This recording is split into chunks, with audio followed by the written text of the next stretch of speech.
The shuttle broke through the clouds of gas and dust that surrounded Nexus Station, and Nathan Cole got his first look at the heart of galactic civilization. The station was massive, a spinning wheel of metal and light that held representatives from over 200 alien species. It was beautiful. It was terrifying. And it was about to become his new home. Nathan pressed his hand against the cold glass of the viewing port and studied the approaching structure. He was 53 years old, with gray hair cut short and a face that looked like it had been carved from stone. His eyes were the color of winter ice, and they held a kind of stillness that made most people uncomfortable. He looked like what he was, a man who had seen too much and done even more. Lavra Mitchell sat behind him, reviewing diplomatic briefings on her tablet. She was 38, with dark hair pulled back in a practical bun and sharp brown eyes that missed nothing. She had spent 15 years in military intelligence before being assigned as Nathan's aide. She knew exactly who he was and what he had done before becoming an ambassador. That knowledge both comforted and frightened her. "The Council has assigned us quarters in Section 12, Lavra said without looking up.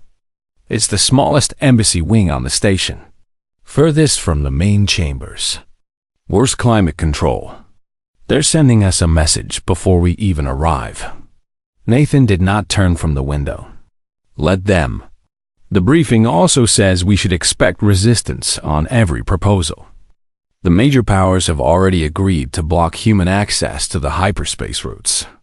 Without those routes, Earth is stuck using slow travel for the next century." I read the briefing. Lavra set down her tablet and looked at his back. "Sir, permission to speak freely?" "Always. Why did they send you? You're not a diplomat. You've never negotiated a treaty in your life. You spent 30 years doing things that are still classified above my clearance level. Why would Earth send you to handle the most important diplomatic mission in human history?" Nathan finally turned from the window.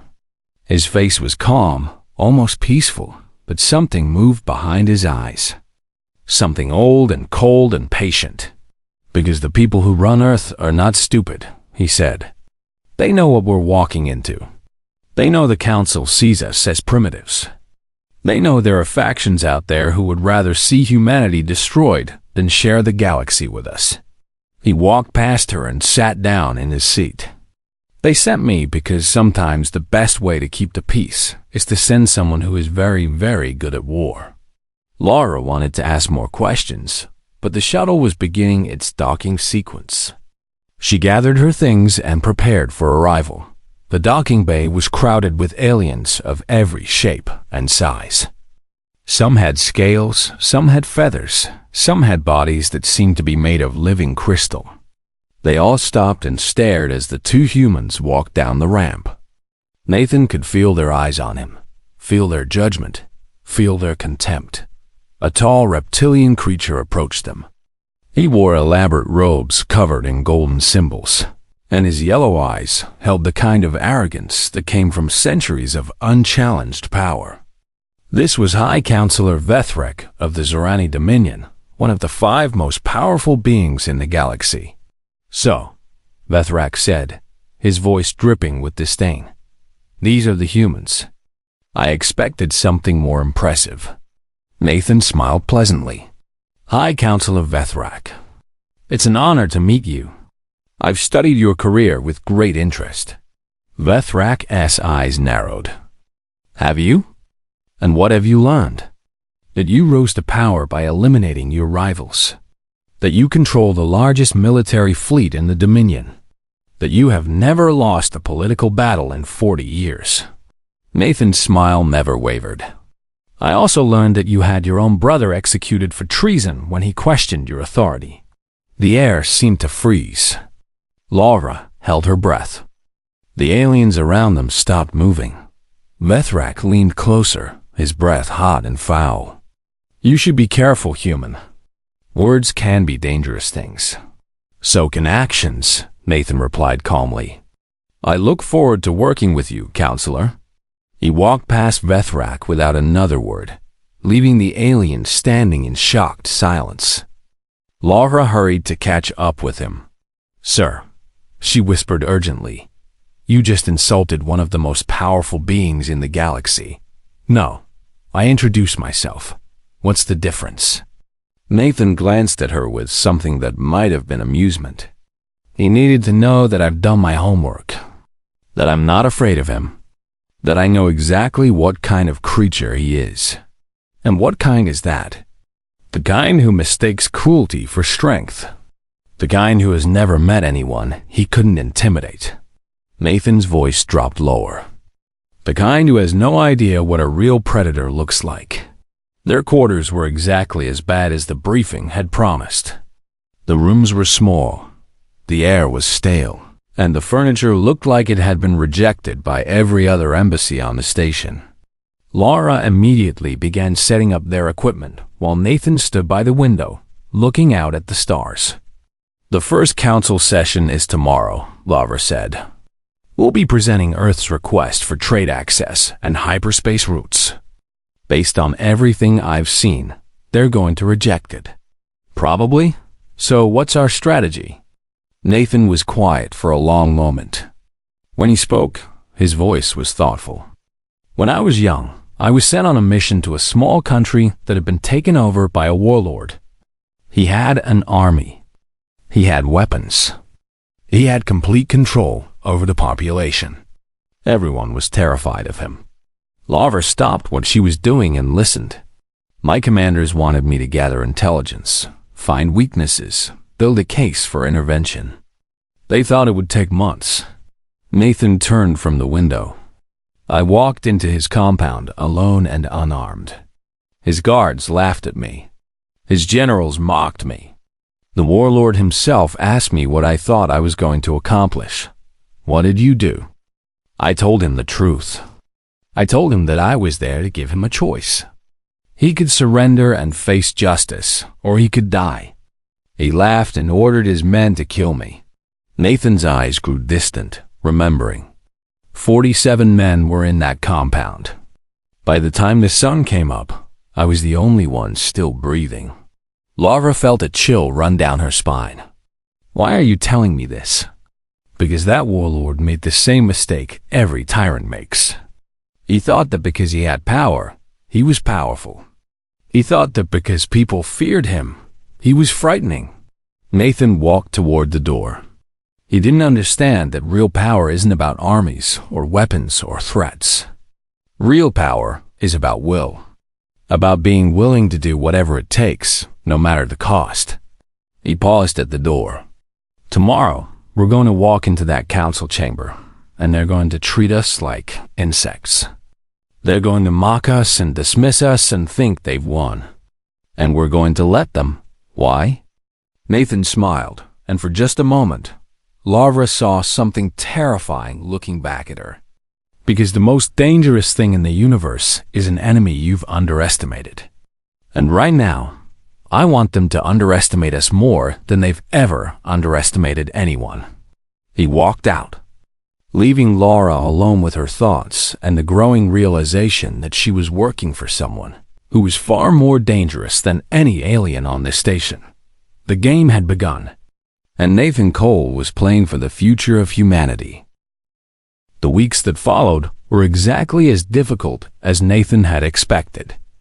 Every morning, he walked into the council chambers with a smile on his face. Every morning, the alien delegates found new ways to insult him. High Counselor Vethrak was the worst. He interrupted Nathan whenever he tried to speak. He made jokes about human intelligence that sent the other delegates into fits of laughter. He called Earth a backwater planet and humans a primitive species that should be grateful they were allowed to exist. Nathan endured it all with patience that bordered on saintly. Ambassador Krikstal of the Morthian Empire was almost as bad. His species had 6 arms and 12 eyes, and he used every single one of them to express his contempt for humanity. He would lean back in his chair during Nathan's presentations and make a clicking sound with his mandibles that the translation devices rendered as boredom. "Your proposal for trade access is rejected. Crickstall announced after Nathan spent 3 hours presenting Earth's economic data. Humans have nothing we want. With respect, Ambassador, Nathan replied calmly.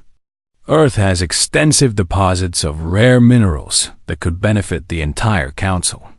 Rocks, Crickstall said dismissively. You want us to believe that rocks make you worthy of our consideration? The chamber erupted in laughter. Nathan smiled and collected his documents. Lavra, watching from the observation gallery, clenched her fist so hard her knuckles turned white. That night, she found Nathan in their quarters, sitting in darkness and staring at the wall. How can you stand it? She demanded. How can you just sit there and take their abuse day after day? Nathan did not answer immediately. When he did, his voice was quiet. Do you know why predators are patient, Lavra? What? A lion can sit in the grass for hours, watching a herd of antelope. It doesn't move. It doesn't make a sound. It just watches and waits. Nathan turned to look at her. The antelope think they're safe because the lion isn't attacking. They don't understand that the lion is just waiting for the perfect moment. Lavra sat down across from him. So you're waiting. I'm learning. Every insult, every interruption, every dismissal tells me something about who these people are, what they fear, what they want, what they'll do when they think no one is watching. And what have you learned? Nathan leaned forward. Vethrak is afraid. His dominion is struggling economically. He needs a victory to maintain his power. Crickstall is ambitious. He wants Vethrak's position, and he's willing to do almost anything to get it. And there are others, moving in the shadows, who see humanity as an opportunity. An opportunity for what? That's what I'm trying to find out. The answer came 3 days later. Lara had spent her first week on the station, planting listening devices in strategic locations. It was risky work, but she was good at it. She had placed bugs in the conference rooms, the dining halls, even the private offices of several key delegates. Most of what she collected was useless chatter. But on the 14th day of their mission, she intercepted something that changed everything. She burst into Nathan's office without knocking, her face pale. You need to hear this, she said, and played the recording. The voices were distorted by the translation software, but the words were clear enough. Vethrak was meeting with 3 other delegates in a secure room that he thought was private. They were planning something terrible. Earth has quantum ore, Vethrak said on the recording. More than any other known deposit in the galaxy. With that ore, we could revolutionize energy production. We could power a fleet large enough to challenge the entire council. And how do you propose we get it? Asked another voice. Lavra identified it as Commander Drexal of the Vorn Collective, a military leader whose soldiers were feared across 12 star systems.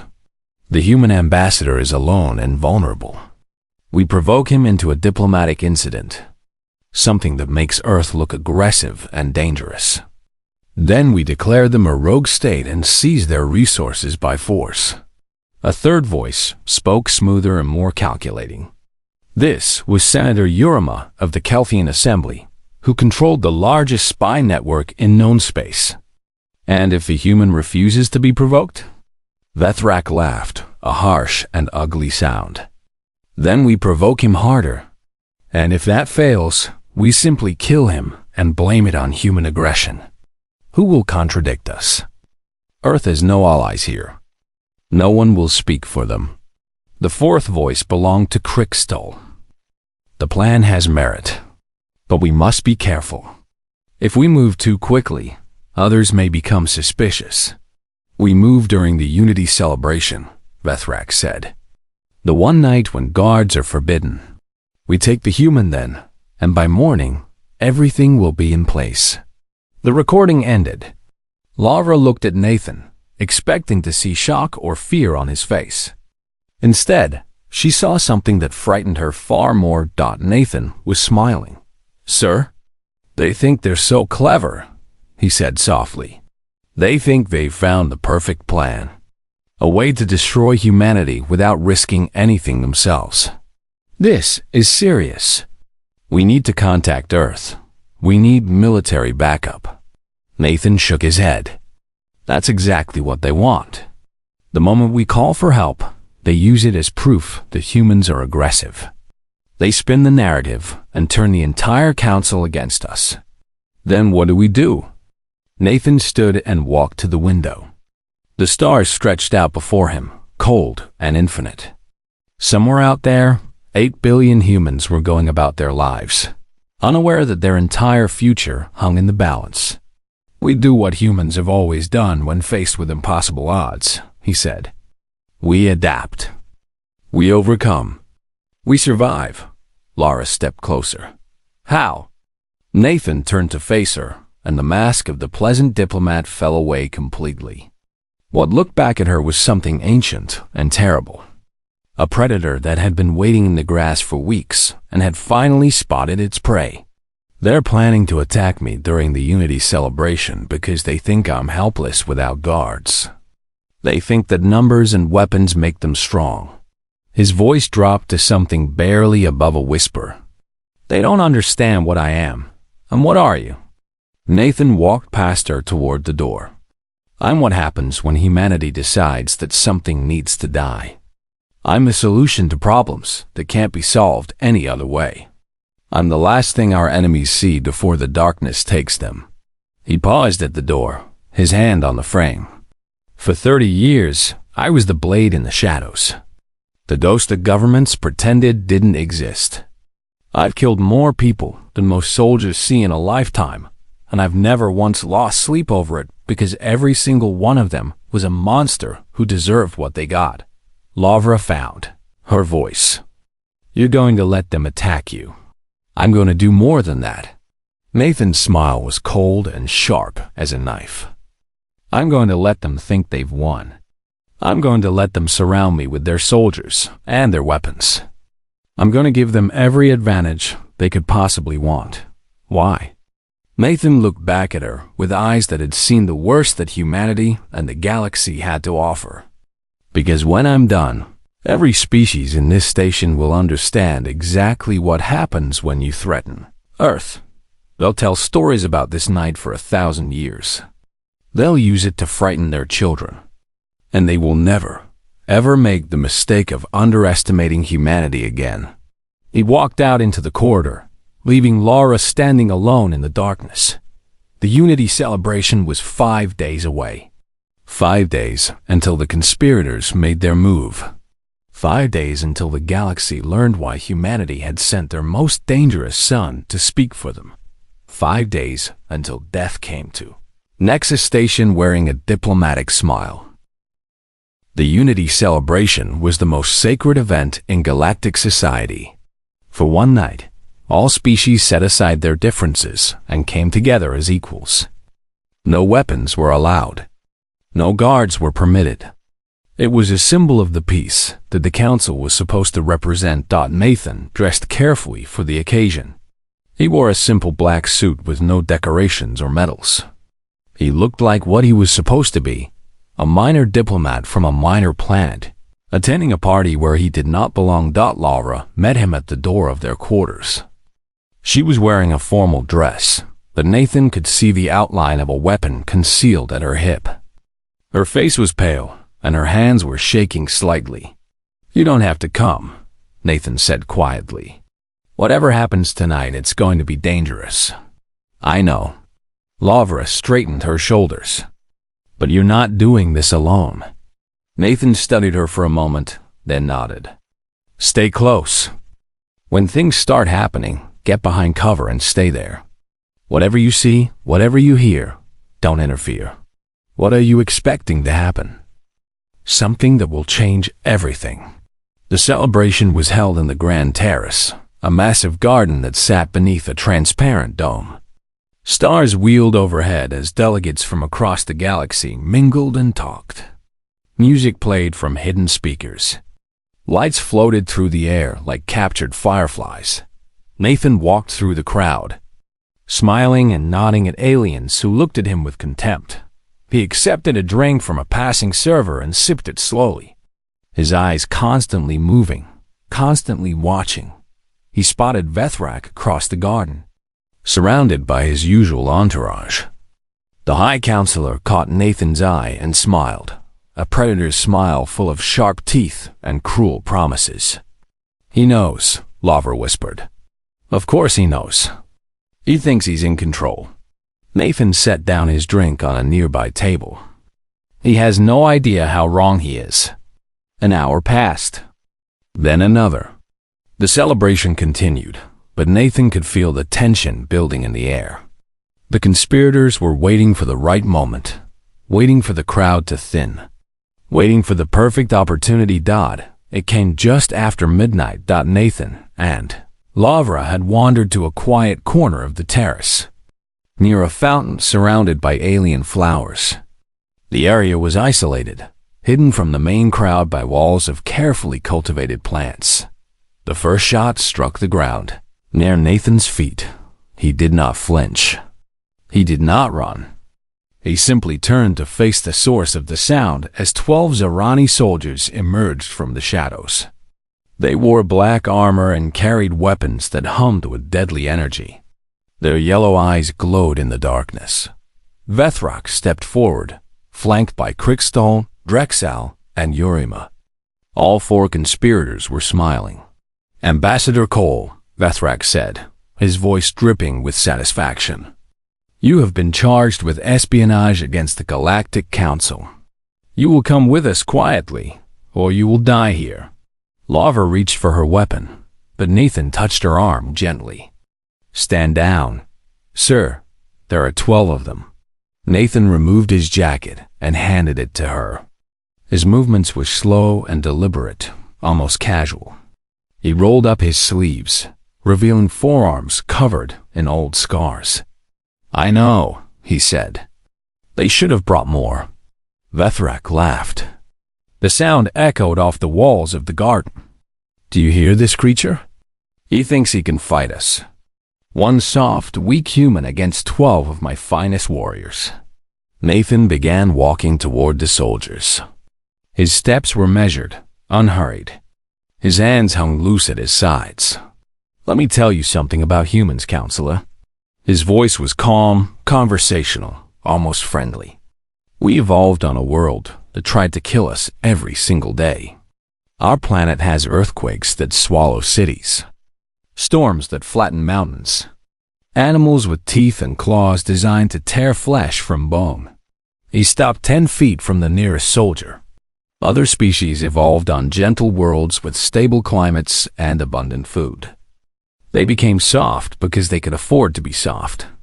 Nathan's voice dropped lower, colder. "We didn't have that luxury. We had to become hard. We had to become strong. We had to become predators." Vethrak made an impatient gesture. "Kill him." The first soldier lunged, a blade of pure energy extending from its gauntlet. Nathan moved faster than should have been possible. He stepped to the side, caught the soldier's arm, and redirected its momentum.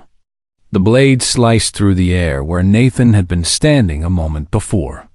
Nathan continued the motion, twisting the arm until something snapped. The soldier screamed as Nathan took the blade and drove it into its throat. The other soldiers hesitated, shocked by what they had just witnessed. Nathan did not hesitate. He flowed through them like water through rocks. Every movement was precise, efficient, deadly. He ducked under a swing that would have taken his head off, struck the attacker in the throat, and used the falling body as a shield against incoming fire. He caught a weapon out of the air, fired 3 shots into 3 different targets, and threw the empty gun into the face of a 4th.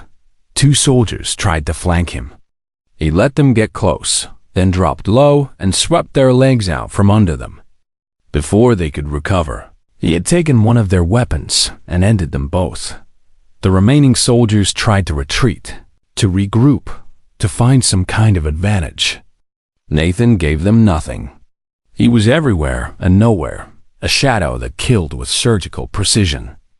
Every attack they launched found only empty air. Every defense they raised crumbled beneath his assault. The fight lasted 87 seconds. When it was over, Nathan stood in a circle of fallen soldiers. He was breathing slightly harder than normal, but there was not a single wound on his body. His white shirt was stained with blood that was not his own. Lavra watched from behind a pillar, her weapon drawn but unfired. She had seen combat. She had witnessed violence. But she had never seen anything like this. It wasn't fighting. It was art. Terrible, beautiful, horrifying art. Nathan picked up his jacket from where Laura had dropped it and brushed off the dust. He straightened his tie and smoothed back his hair. Then he turned to face the conspirators. Vethrek's face had gone pale, his scales almost white with fear. Krixtel was backing away, all 12 of his eyes wide with terror. Drexal had frozen in place, his warrior's instincts screaming at him that he was in the presence of something beyond his comprehension. Yurima had already tried to run and found her path blocked by Nathan's assistant. "You," Vethrek stammered. "What are you?" Nathan walked toward him slowly, casually, like a man taking a pleasant stroll through the garden. "I told you at the beginning. I've studied your career. I know exactly what kind of creature you are." He stopped an arm's length from the High Counselor. "But you didn't study me. You saw a human and thought you saw weakness. You saw a diplomat and thought you saw prey." Nathan's voice was soft, almost gentle. "You made the same mistake that thousands of others have made before you. And like them, you're about to learn exactly how wrong you were." Vethrak tried to draw a hidden weapon. Nathan caught his wrist before the motion was complete, squeezed until the bones ground together, and plucked the weapon from nerveless fingers. The attack on a diplomat during a sacred celebration. The conspiracy to provoke a war. The plan to steal Earth's resources. Nathan leaned closer. "We know everything. We've known for weeks. And now, we're going to show the entire galaxy exactly what you tried to do." He released Vethrega's wrist and stepped back. "But I'm not going to kill you. That would be too easy. Too quick." Nathan smiled, and there was no warmth in it at all. "Instead, I'm going to destroy you. Your reputation. Your power. Your legacy. When I'm done, history won't remember you as a conqueror. It will remember you as the fool who tried to threaten humanity and paid the price." He turned to Lara. "Contact station security. Have them arrest these 4 on charges of conspiracy and attempted murder." Lara nodded and began speaking into her. Communicator Nathan looked up at the stars wheeling overhead and allowed himself a moment of satisfaction. The message had been delivered. The galaxy had seen what a single human could do when pushed, and this was only the beginning. By morning, every being on Nexus Station knew what had happened in the garden. Security footage leaked within hours, despite being classified at the highest level. Someone, probably an ambitious junior officer looking for fame, had uploaded the recording to the Galactic Network. Within a day, it had been viewed by more beings than the entire population of Earth. The video showed everything. Vethrak's threats, the soldiers surrounding Nathan, and then the part that made viewers across the galaxy stop breathing. 87 seconds of absolute destruction as a single human dismantled 12 elite warriors with nothing but his bare hands and their own weapons. Nathan watched the reactions unfold from his quarters. The network feeds were filled with commentary, most of it expressing some variation of disbelief. "It must be fake," said one Zorani analyst. "No creature can move that fast." "I've watched it 40 times, said a Morthian military expert. "The technique is flawless. Every movement is designed to cause maximum damage with minimum effort. This is not a man who learned to fight. This is a man who was built for it." Lavra entered without knocking. "The council has called an emergency session. They want to see you. I'm sure they do. What are you going to tell them?" Nathan stood and straightened his jacket. The truth. Everything they've tried to hide for the past month. The council chamber was packed. Every seat was filled, and delegates crowded the observation galleries. The air buzzed with tension and fear. When Nathan entered, silence fell like a hammer. The acting council chair, a nervous Velthian named Soreen, cleared her throat. Ambassador Cole, given the events of last night, the council has convened to discuss the situation. Of course. Nathan walked to the center of the chamber, his footsteps echoing in the silence. Before you begin, I have some information I'd like to share. He turned and addressed the room. For the past several weeks, High Councilor Vothrak has been conspiring with Ambassador Crystal, Commander Drexal, and Senator Urema to provoke a war with Earth. Their goal was to seize our planets, quantum ore deposits, and use them to build a military fleet powerful enough to dominate the council itself. Murmurs rippled through the chamber. Nathan continued. I have recordings of their secret meetings. I have documents showing the movement of funds and weapons. I have testimony from their own subordinates, many of whom were happy to cooperate once they understood that their leaders were going to be exposed. He gestured to Laura, who began distributing data tablets to the delegates. Everything is here. Every conversation. Every plan. Every act of corruption and conspiracy. Vethrak, sitting in the accused section with his co-conspirators, rose to his feet. This is lies. Human deception designed to undermine the council. Is it?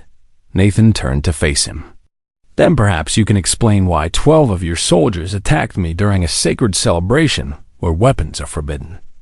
Perhaps you can explain why you had them waiting in the garden for hours before I arrived. Perhaps you can explain why your co-conspirators were standing beside you when you gave the order to kill me.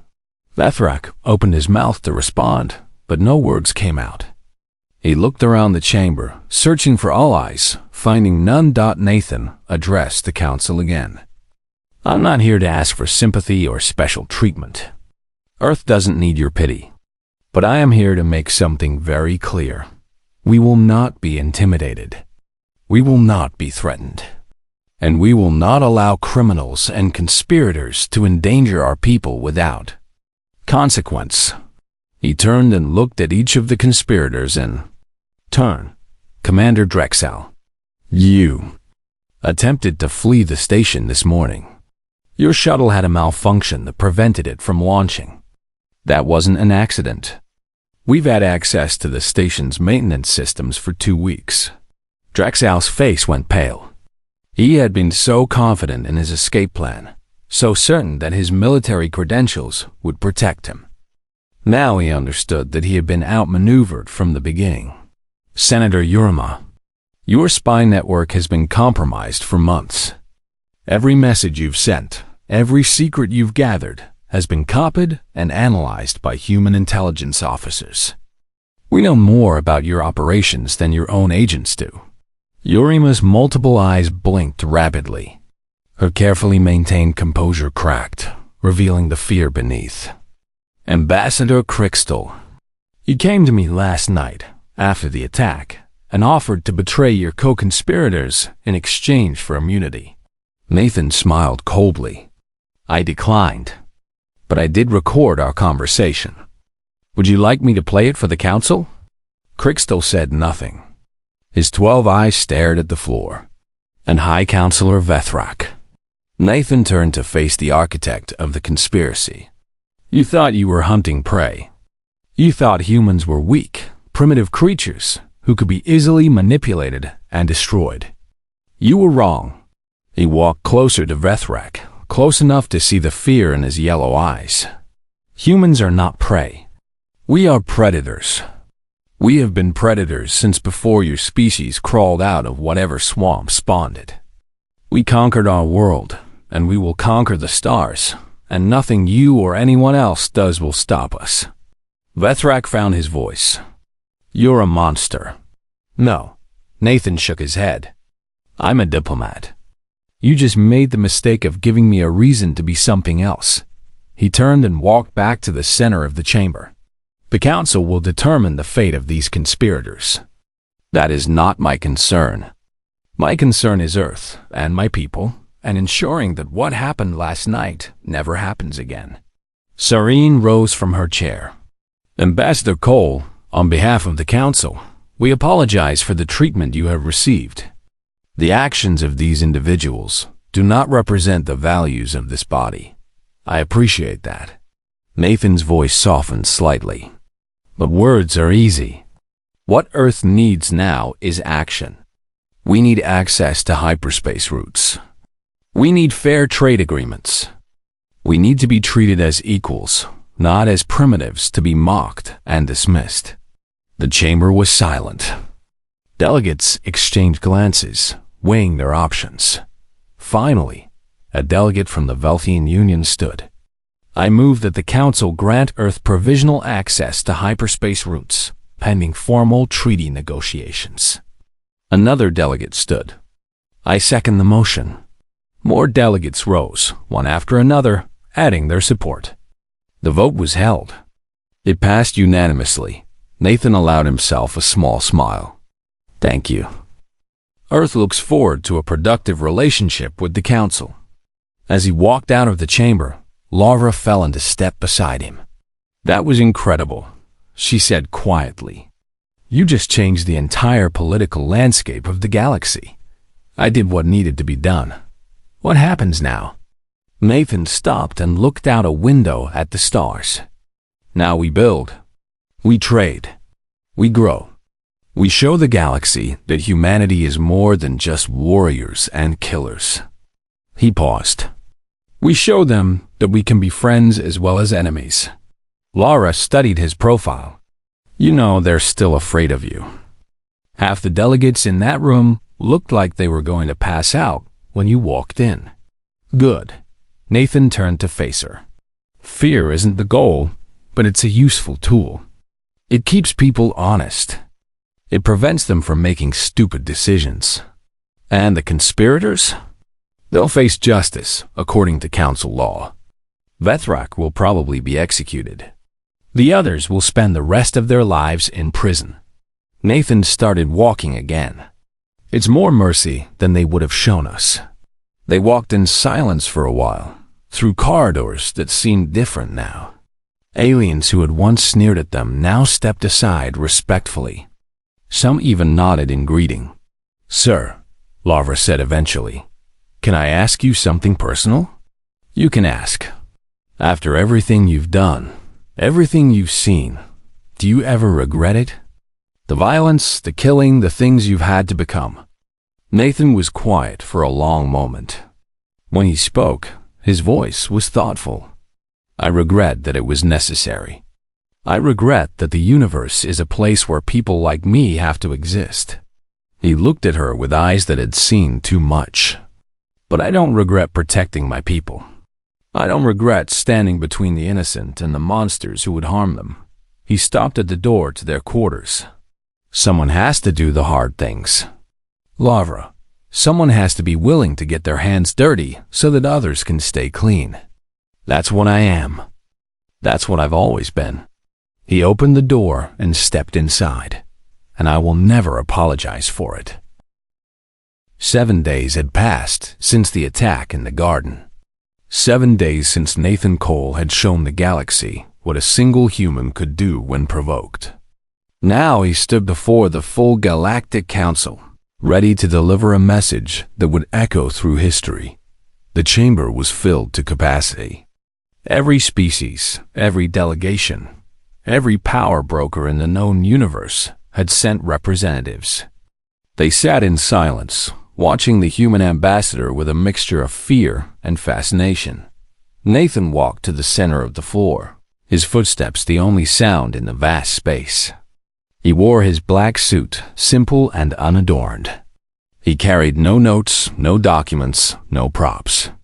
He didn't need them. Acting Council Chair Serene rose from her seat. "Ambassador Cole, the Council has gathered to hear your formal statement regarding the events of the Unity." celebration, and the future relationship between Earth and the galactic community. Nathan nodded respectfully. Thank you, Chair Serene. I will try to keep my remarks brief. He turned to face the assembled delegates. 1 month ago, I arrived on this station as a representative of Earth. I came with hope in my heart and a genuine desire to build bridges between my people and yours. I believed that diplomacy could overcome suspicion, that patience could defeat prejudice, that good faith could triumph over fear. He paused, letting the words sink in. I was naive. The admission surprised many in the chamber. They had expected defiance, aggression, perhaps even threats. They had not expected honesty. From the moment I arrived, I was treated as lesser. My proposals were rejected without consideration. My words were interrupted and dismissed. I was mocked, insulted, and degraded at every opportunity. Nathan's voice remained calm, measured. And through it all, I smiled and nodded and continued to believe that things would improve. He began to walk slowly across the floor, addressing different sections of the chamber as he moved.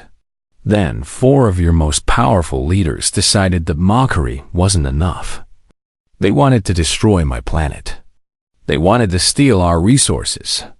They wanted to reduce humanity to slaves or corpses. Nathan stopped and looked up at the observation galleries.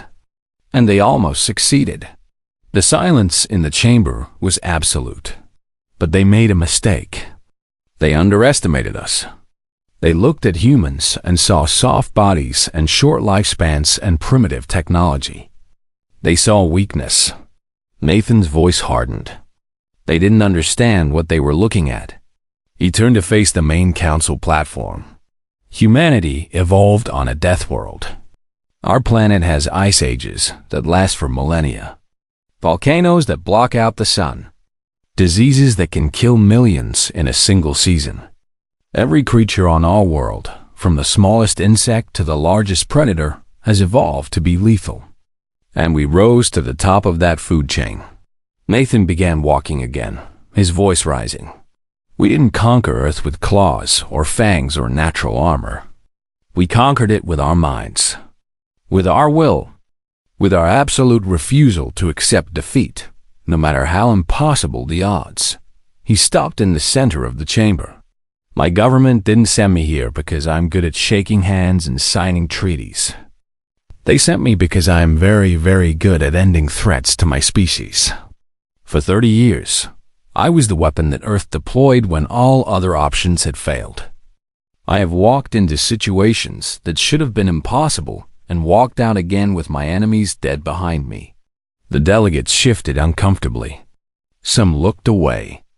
Others couldn't stop staring. I am not telling you this to boast. I am telling you this so that you understand something important. Nathan's voice dropped to something quiet and intense. I am not special. I am not unique. Earth has thousands of men and women just like me. Soldiers, agents, operatives who have dedicated their lives to protecting our species. We are the shadows in the darkness, the knives in the night, the last line of defense between humanity and extinction. He turned in a slow circle, meeting the eyes of every delegate he could see. And we are just the beginning. Nathan walked toward the main platform. Humanity has been a spacefaring species for less than a century. In that time, we have developed faster than light travel, colonized 3 worlds, and built a military capable of defending our territory against any threat. His voice grew stronger. Imagine what we will accomplish in 1,000 years. Imagine what we will become. He stopped at the base of the platform and looked up at Serene. Chair Serene, council members, distinguished delegates. Earth did not come to the galactic community to conquer or to dominate. We came to learn, to grow, to find our place among the stars. We want trade, not war. We want friendship, not fear. Nathan's expression softened slightly. But we will not accept abuse.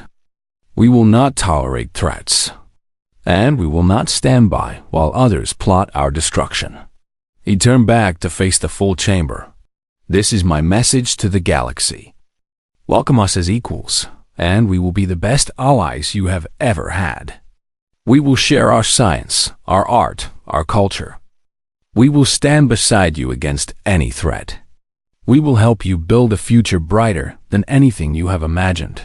His voice hardened again. But if you threaten our worlds or our people, if you try to harm us or destroy us, we will respond with everything we have. We will send warriors like me, men and women who have been forged in the fires of Earth's brutal history.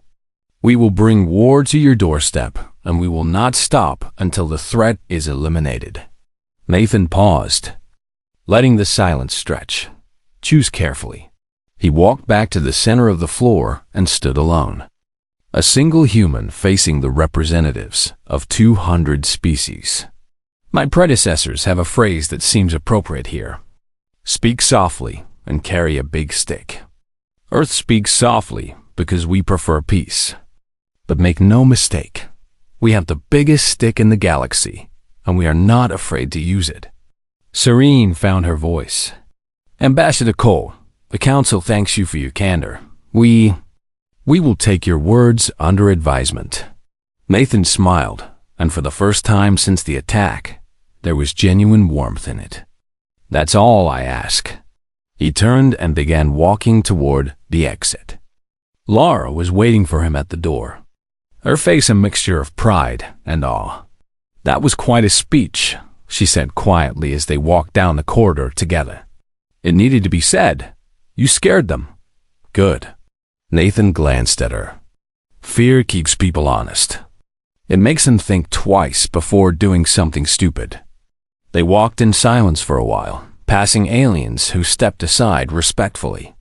Word of the speech was already spreading.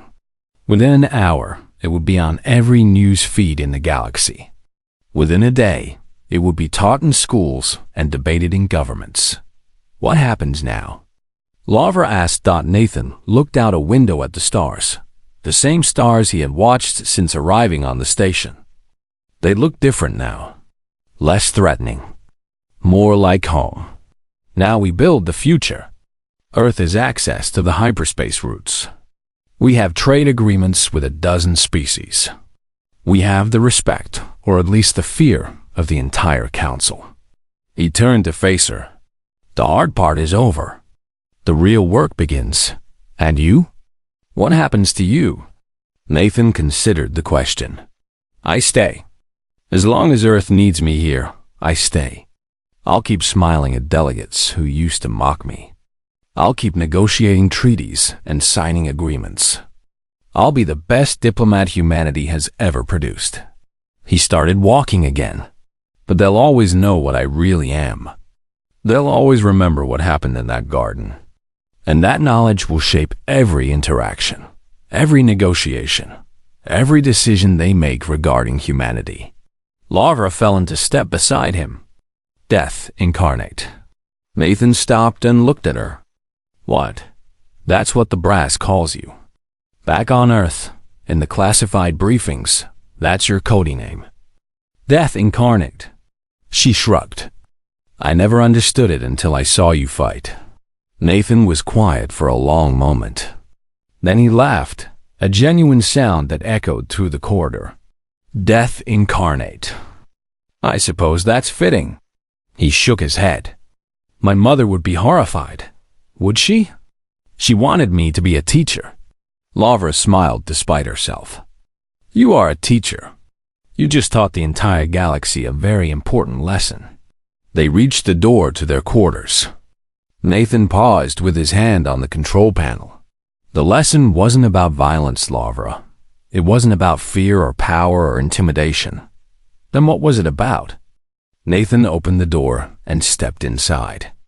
The stars gleamed through the window, beckoning humanity toward an endless frontier. It was about respect, about understanding that every species, no matter how small or primitive it might appear, deserves to be treated with dignity. He sat down by the window and looked out at the galaxy. Humanity taught that lesson the hard way. Now the galaxy has learned it too. Lavra sat across from him. Do you think it will last? The respect, I mean. The fear. Some of it will. Some of it won't. There will always be those who see us as targets, as resources to be exploited, as enemies to be destroyed. Nathan's voice was peaceful, accepting. And when they come, we'll be ready. He closed his eyes and let himself relax for the first time in weeks.